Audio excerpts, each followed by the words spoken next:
Hi, I'm Terry Johnson. I am a professor in the bioengineering department, and today we're going to talk a little bit about how to read scientific and engineering papers. I am going to put this together into a three-step process. The goal is to be able to approach a paper in your field, potentially a paper outside of your field, in a way that leaves you knowing more about the subject than when you began reading the paper, but not being overwhelmed by what the paper is giving you. So I said it's a three-step process, and I've already lied because there's a step zero. Step zero is to understand one thing. Nobody understands the whole paper. Not the first time through. Unless I am reading a paper in an area that I am very familiar with, that I've worked in for years, there are going to be aspects of the paper that are completely new to me. Sometimes from context, based on similarities to things that I've seen, I can pick those things up. But it is very rare, and I'm 26 years in, including school, for me to be able to read a paper front to back without resorting to Google. That's just the reality. So the first step is managing your expectations, right? If your idea is that I am supposed to just start and read this like I'm reading a book, and at the end I know exactly what happened, that is not true. But it's not just not true for you. It's not true for almost every single person who reads the paper. Okay, so step one, read the abstract and then skim the results. Don't read the paper from cradle to grave. The abstract is a very brief summary of why the paper exists and what it found out. So that's a really good place to start. It's going to tell you what you should be looking for as you read the paper. It's why they put it first, right? You also skim the results. In most scientific or engineering papers, this is going to be you looking at the major figures, right? So the graphs, the charts, the pictures, the micrographs, whatever that is for the paper that you're looking at, and reading the legends on those figures. I can include tables as well. But those are going to give you a very, very high level gist of what the paper is about and the kinds of things that they did. You look at them, you get an idea, this went up, this went down. You don't necessarily understand everything yet. You don't know where that data came from, but that gives you a structure for approaching the paper now. Like I know the abstract, they said they did this thing, right? I've seen the results that they're using to say, I did this thing, I discovered this, we built this. And that is a good frame for you to enter reading the rest of the paper. Okay, step two, read the whole paper from the beginning. As you're reading it, Google stuff you don't understand. Look up acronyms if they're not familiar to you. If there's a phrase that seems like it's a term of art, in other words, like a specialty lingo, look that up. And write down however you want to do this, anything that doesn't make sense. If you print out the paper, you write that stuff in the margins with question marks. If you're looking at a PDF of the paper, open a Google Doc, which is your exploration of the paper, and go through here. I don't own stock in Google. I know I keep saying Google, but it's a very commonly used tool. However you do this, Evernote, I don't care. What you want to do is to create a journal of how you are reading the paper. As you're going through the paper, you're going, I'm not sure about this. Maybe make a note of it so that I can circle back to it. If it's something you can quickly Google, answer it and be done. But if it seems like, oh, this is a big thing, make a note of it and then continue on.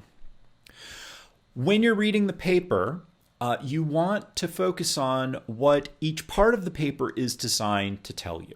Now, the title is pretty obvious in the authors. The abstract we've already talked about. The introduction. So what is the introduction trying to get across? The introduction is trying to tell you why you should care about the paper.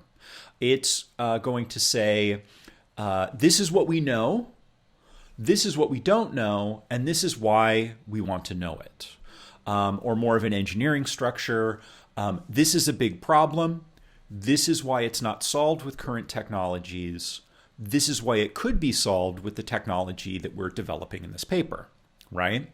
The introduction gives you context. It places you into the world of this field. And that's really important because oftentimes if I read a paper that's, it might be in bioengineering, but it's in an area that I have not worked in, I don't necessarily know what the important unsolved problems are. I might even be able to understand the materials and methods, like how they got the data, but I might not understand why we should care, why it's really important. The introduction is to give you context into the world of the paper, right? What is known, what is unknown, and why they decided to work on this thing in the paper. Okay, next up is going to be results and discussion. So that is what they did, right? Given the context in the introduction, there is something important to be done. And the results and discussion is basically what their contribution to that is. This is a big section. It's got lots of charts and graphs, and it basically tells you what they have discovered or built. Then there's materials and methods. This is how did they do it? How did they generate the information that was in the results and discussion? The goal of materials and methods is so that another scientist somewhere else or another engineer somewhere else would be able to replicate the paper. However, if you actually wanted to do that, you probably would need to drill down into supplementary information. It's not uncommon if you decide you want to replicate someone's experiment to contact them directly for more detail. So if you're ever reading a materials and method and going, I don't know if based on this I could do exactly what they did, that's not uncommon. It's a high level scan of the ways that they got the information, the data that is in their results and discussion. It's very infrequently a full protocol for replicating the paper. So if you still have questions with the materials and methods, you're probably in good company. Then you have conclusions. So conclusions are, remember the introduction. The introduction said, here's the world as it is. Results and discussion is what we did. Conclusions are, how does this change the world that we talked about in the introduction? For example, the introduction says, this is an unknown. This is why it's important to know it. The conclusion is, this is what we've discovered, and this is what we have yet to discover, right? So we've moved things a little bit forward, and here's how we've moved them forward.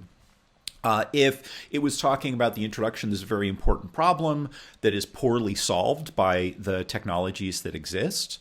The conclusion would be, here's how this technology succeeds and fails at solving that problem. It is basically going back to the introduction and saying, the context in the introduction was before we wrote this paper, before we did this stuff. The conclusion is where we are now.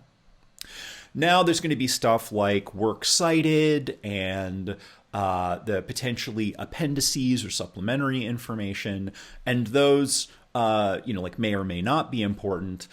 Works cited is important if there is something in the paper that seems very complex that you don't know. You might want to look up the original citation and say, oh, okay, so they said they did this via the method of blank and blank. Look up the original paper, and very often you'll be able to get the information that you need if it's hard to find with sort of a cursory search. Okay, you've done that, and at every step you're writing out, what questions do I have, right? This still doesn't make sense. I still have questions about this, etc. Step 3, triage your ignorance. So this is one of the dangers that people get into. If you are reading a physics paper and at every point you go, oh, I don't understand that, and I'm going to look this up, and now I kind of understand that, but to fully understand it, I need to understand something else. and then I need to understand something else, you can very easily explode, right? And get to the point where you have to understand all of modern physics to feel like you understand the paper. What do you need to figure out? What do you need to understand? It may be that you're working on a project and that there'll be some parts of the paper that are more important to you than others. And those are the ones that you want to focus on. Very often, when I'm reading a paper, I'll get to the point where I go, I understand the part of this paper that I'm interested in, and then I'll move on. I'm not obligated to understand every part of the paper. And in fact, professionally, my goal is to understand the parts of it that I need. So this is always self-directed, right? When you are approaching the literature as a professional, you're not approaching it in terms of preparing for an exam that can ask a question about every part of the paper. You're asking yourself, I'm doing other things. How's this paper going to help me? What parts of this paper is going to help me, are going to help me? And once I have those, I just stop. I set it aside. I think, too, in parts of this, if you're trying to understand these things, if you're doing a lot of research, talk to other people, right? Talking to other people is work, and sometimes it is the most efficient work. Ask questions. It also gives you an opportunity to answer questions, and in answering questions, you very often discover that there is a depth that you hadn't suspected was there until you had a conversation with someone else who's struggling with the same material. So these are the steps that I use to approach a paper. I generally find them pretty useful. You may find a workflow that is different, that works for you. Go for it, right? What I would suggest is try this. And if there are aspects of it that really resonate with you, keep those. And if there are aspects that you don't like, or there's something else that just makes more sense for you, that's great. This isn't a flowchart of what everybody does. This is how I approach papers, and this is based on, a couple of decades of struggling with the vast extent of human knowledge, even within the subfields that I was working in. So there's something there, I hope, for you. But I want to end by going back to step 0. If you approach a paper as a document that you are somehow responsible for understanding as well as its authors, you don't do that with every paper that comes across your desk. It's too much. There may be papers that are critical to a thing that you are doing that you need to absolutely fully understand, but those are the minority. Most papers contain nuggets of interest, and once you've uncovered them, you can set them aside. And the nuggets for your project and the nuggets for another project may be entirely different. 2 people can read the same paper and come away with different parts of it as being critical for what they are doing and what they're interested in. And that's okay too. Lastly, good luck. There's a whole lot to learn out there. And the farther you go in your careers, the more it's really going to be up to you to decide which parts are the important parts. Not important in general. Don't make value judgments about research. Don't go, this isn't important because it doesn't affect me. It affects somebody. It is important information for someone. But you should be able to choose, and you should feel like part of your job is choosing which part of this is important for me right now, given my responsibilities and my ambitions. And good luck.